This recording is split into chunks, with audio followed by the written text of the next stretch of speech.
तो सबसे पहले तो सॉरी बिकॉज 2-3 दिन से काफ़ी हमारे दोस्त कांटेक्ट करने की कोशिश कर रहे थे और आप सबको पता ही है जो ट्रेजेडी हुई थी हमारे साथ और उस वजह से हम लोग अपने कुछ सेटअप्स में लगे हुए थे कि नेक्स्ट शूट का प्लान कैसे किया जाए और वो सब चीज़ों में बिज़ी थे और बीच बीच में अपने आप को मैं टीवी पे भी देखता रहता था। कुछ ये आजकल एक नई खबर आई है सर्विस टैक्स वाली भी और मुझे वही था कि मैं मिल के एक बार सबको एक्सप्लेन करूं बिकॉज़ जो लोग हमें प्यार करते हैं और आप लोगों की सपोर्ट के लिए सबसे पहले तो मैं थैंक्स कहना चाहूँगा क्योंकि बहुत सारे लोग पूरे अपने इंडिया से और अब्रॉड से जितने भी लोग हमारे शो को देखते हैं मतलब सब ने इतना प्यार दिया और सब ने इतना हौसला दिया। तो अभी मुझे लगता है कि यार सेट नया बनाएंगे जब भी बनेगा ठीक है, लेकिन हम लोग तो किसी मॉल में खड़े हो गए किसी पेड़ के नीचे खड़े होकर कर देंगे तो लोग तब भी उतना ही प्यार करेंगे। और लेकिन मुझे यही था कि आप सबसे मिलके एक 1-to-1 बात हो जाए कि जो भी आप लोगों के मन में सवाल हैं तो आप लोग कर सकते हैं शो को लेकर या किसी भी चीज़ को लेकर। मुझे वहाँ पे भी किसी ने पूछा जिस दिन सेट पे आग लगी ना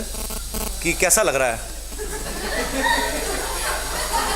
तो मैंने कहा यार अच्छा लग रहा है, सुबह सुबह का टाइम है, सर्दी है तो थोड़ी आग से थोड़ी हीट आ रही है तो ऑब्वियसली बुरा लग रहा है। मुझे ऐसा लगा कि जैसे मेरा सेट नहीं वो मेरा घर जला है बेसिकली।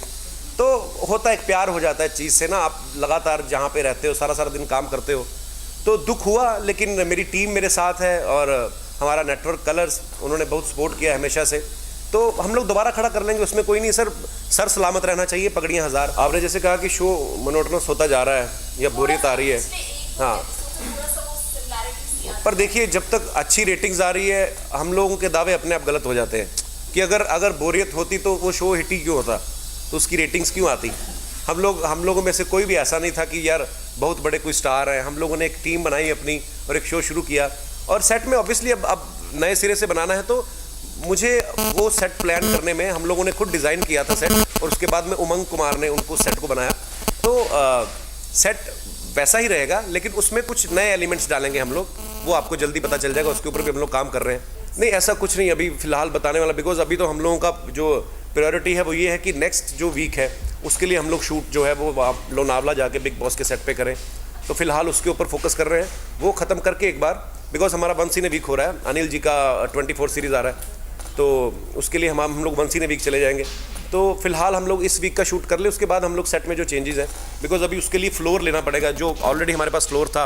उस पर तो मलबा हटने में काफ़ी टाइम चला जाएगा, तो और कोई फ्लोर हम लोग देख रहे हैं, चैनल अपने लेवल पे कर रहा है, हम लोग भी अपने लेवल पे कर रहे हैं और जैसे ही हमें फ्लोर मिलता है कोई अच्छा सा बिकॉज हमारा सेटअप बड़ा ह्यूज, आप सब लोगों ने विजिट किया है वहाँ पे,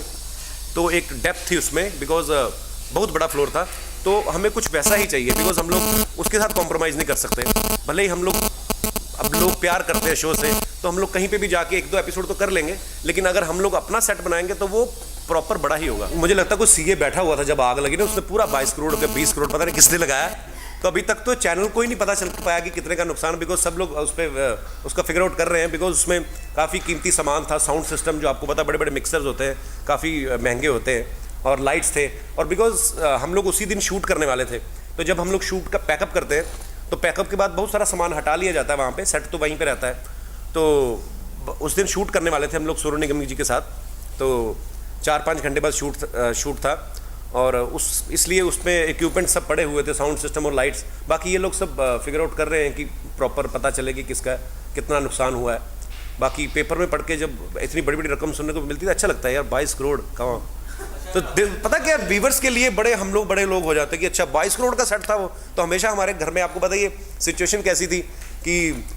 हमारी जो फैमिली दिखाई हमने कि पैसा नहीं है, चाय बनाने को दूध नहीं है, ये सब चीज़ें, तो लोग सडनली सुनते यार इनको तो चाय पीने के दूध के पैसे नहीं थे, इनका सेट इतना बड़ा महंगा था, तो चलिए कोई बात नहीं, ये सब जल्दी पता चल जाएगा आपको, वेरिफिकेशन जो हो रहा है पुलिस वेरिफिकेशन भी चल रहा है और ये जितना लॉस हुआ उसके बारे में भी चल रहा है, पता चल जाएगा। नहीं सर मेरा इनकम टैक्स आप देख सकते हैं, मेरी पूरी फाइल्स जो क्लियर है, मैं जितने भी साल से पैसे कमाने शुरू किए हैं जब से भर रहा हूँ, तो सर्विस टैक्स का थोड़ा इसलिए लोचा था बिकॉज ये अभी पिछले साल से लागू हुआ है,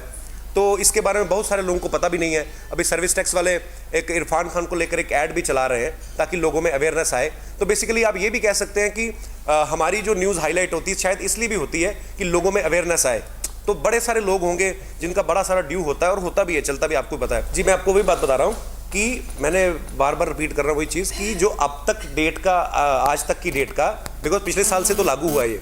तो पिछले साल जुलाई में लागू हुआ, 1 जुलाई से लेके अब तक जो बनता था वो 35 लाख था और वो मैंने भर दिया है और ये आप देख भी सकते हैं। और उसका जो बाकी अमाउंट है जो 65 लाख बताया जा रहा है कि 65 लाख भरने वाला था, 65 लाख नहीं भरने वाला था, 35 लाख भरने वाला जो मैं भर चुका हूँ। और बाकी का जो 30 लाख है वो है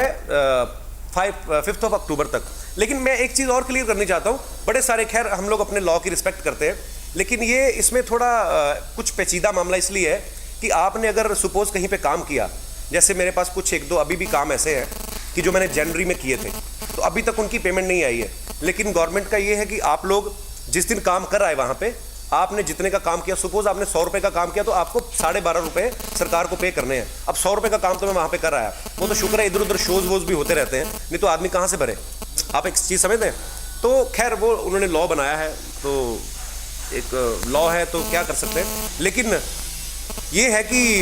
ये खबर बिल्कुल झूठी थी कि मेरा 65 लाख भरने वाला था, मेरा 35 लाख था जो ड्यू था। और ये सीए को भी हमारे को ध्यान रखना चाहिए था, वो भी पैसे लेते हैं हमसे, तो उनको भी चाहिए था कि भाई थोड़ा ध्यान रखें। और 1-2 बार उन्होंने मुझे बताया भी था, ये नहीं कि पूरा मैं उन पर भंडा फोड़ूँ। तो ये होता है ना कि कई बार हाँ ठीक है भर लेंगे, हो जाएगा, कोई बात नहीं। अब मैं सेट पे काम कर रहा हूँ, अपने कोई क्रिएटिव वर्क कर रहा हूँ, तो नई चीज़ें ध्यान में रहती, तो कोई इतनी बड़ी बात नहीं है। I am not a criminal, मैंने कोई कत्ल नहीं किया था। लेकिन मुझे बड़ा एक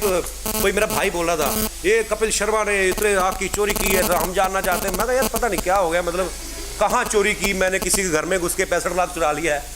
तो थोड़ा बुरा भी लगता है क्योंकि हम लोगों को हंसाने वाले हैं, लोग हमसे प्यार करते हैं। आप यकीन नहीं करेंगे, ट्विटर पे, फेसबुक पे आप अगर जाएं फैन पेज पे, तो लोग इतने मतलब स्वीटली हमें कह रहे हैं ये सब आप लोगों का योगदान है। बिकॉज आप लोगों ने दिखाया कि यार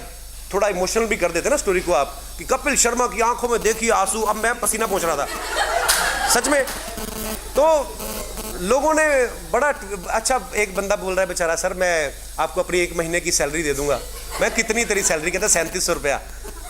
तो इतने मतलब स्वीट मैसेजेस आए हमें, तो ये जान के एक दुख तो हुआ कि जो ट्रेजेडी हुई, लेकिन अच्छा इसलिए लगा कि यार एक लोग होते हैं, फैन होते हैं किसी चीज़ के, एक होता है लोगों को प्यार हो जाता है। तो वो प्यार का ही सदका है कि हम लोगों की जो हिम्मत है वो नहीं जली है, सेट जला है, तो हम लोग बहुत जल्दी वापस आएंगे दोबारा। सर मेरे को, मैं ख़ास तौर पे मेंशन करना चाहूँगा, बहुत सारे लोग, और बॉलीवुड का हमेशा ही ये एक रहा है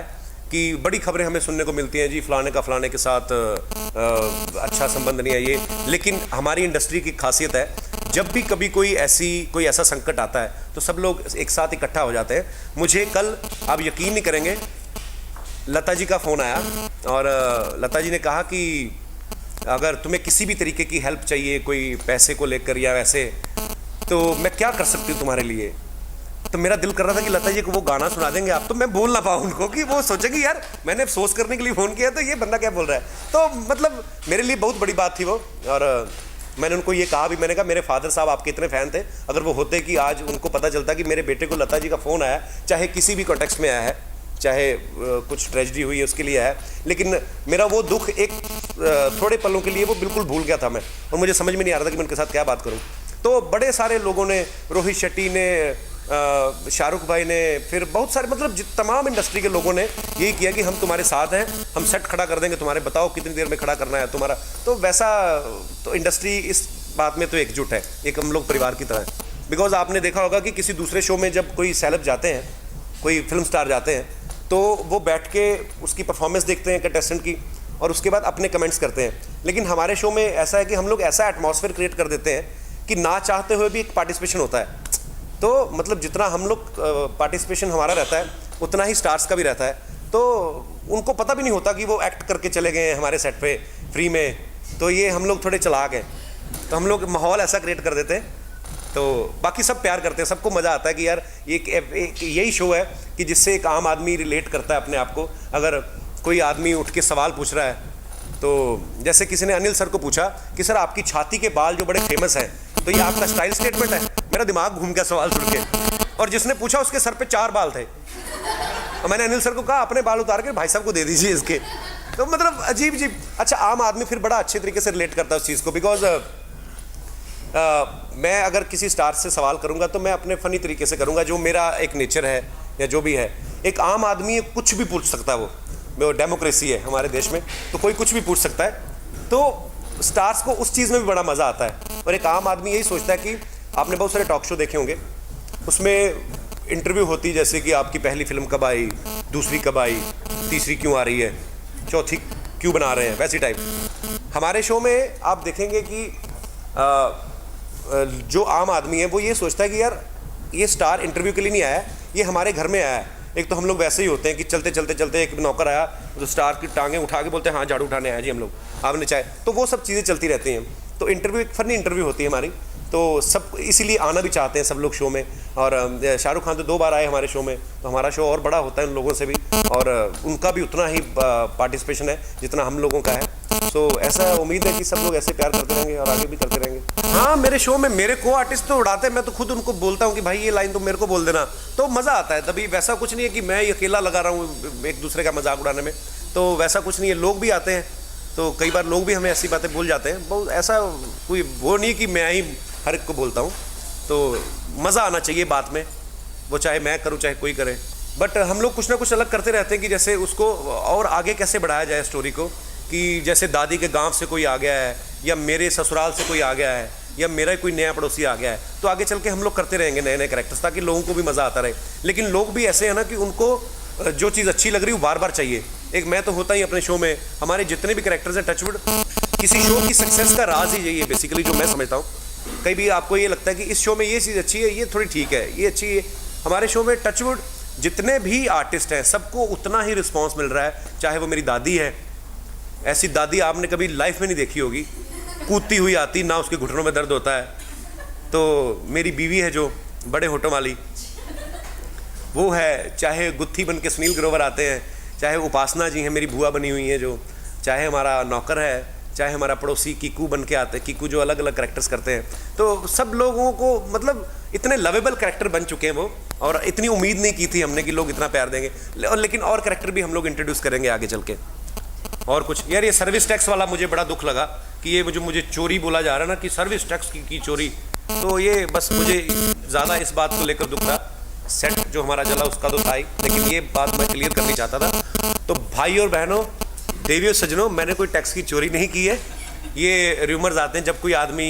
कोई अच्छा करता है, जब कोई आदमी फेमस होता है तो उसके साथ बहुत सारी चीज़ें जुड़ जाती हैं, तो मैं उसी का पार्ट समझ के चल रहा हूँ। और मैं बड़ा अच्छा नागरिक हूँ देश का, और मैंने कभी कोई ऐसी हरकत नहीं की है, और ना ही कहीं भी आगे होगी। लेट हो गया वो अलग बात है, लेकिन आप कभी मत लेट होइएगा, नहीं तो फाइन भरना पड़ सकता है। तो मेरा तो शो अच्छा चल रहा है, मैंने भर दिया, तो फाइन भरने में नहीं तो प्रॉब्लम बड़ी होती है, दुख बड़ा लगता है। मैंने जो सर्विस टैक्स के ऑफिसर्स थे बड़े स्वीट थे सब लोग, तो जो सवाल जवाब भी कर रहे थे कि हाँ कब आया और कब पेमेंट आया ऐसा, तो मैंने उनसे बड़ा कल मस्ती मजाक ही हुआ उनके साथ भी। मैंने सबको इनवाइट किया है, मैंने कहा आप सब शो में आइए तो आपको अच्छा लगेगा। अब जब वो आएंगे तो मैं बदला लूँगा अभी